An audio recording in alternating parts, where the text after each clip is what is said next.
ஆண்டுகளுக்கு மேலாக போராட்டம் தீவிரமடைந்தது.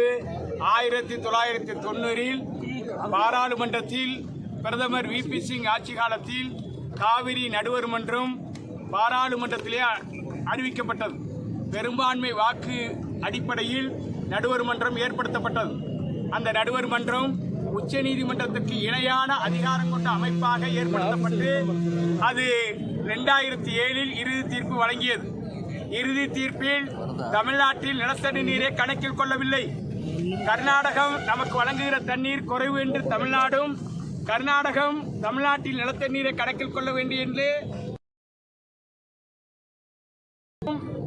உச்ச நீதிமன்றத்தில் மேல்முறையீடு செய்தது. உச்ச நீதிமன்ற நீதியரசர்கள் சொன்னார்கள், நடுவர் மன்றம் உச்ச நீதிமன்றத்துக்கு இணையான அதிகாரம் கொண்ட அமைப்பு. எனவே நடுவர் மன்ற தீர்ப்பை மேலாதிக்க செய்வதற்கு உச்ச நீதிமன்றத்துக்கு அதிகாரம் இல்லை. இது பாராளுமன்றத்திலேயே சட்ட அங்கீகாரத்தோடு தேர்வு செய்யப்பட்டிருக்கிறது. எனவே நீங்கள் மறுசீராய்வு மனுவை நீங்கள் நடுவர் மன்றத்தில் தான் கொடுக்க வேண்டும் என்று உச்ச நீதிமன்றம் தீர்ப்பளித்து தள்ளுபடி செய்தது. அதற்கு பிறகு நடுவர் மன்றத்தில் மேல்முறையீடு செய்யப்பட்டது. எல்லா கணக்கீடுகளும் செய்யப்பட்டு தீர்ப்பு வழங்கப்பட்டதாக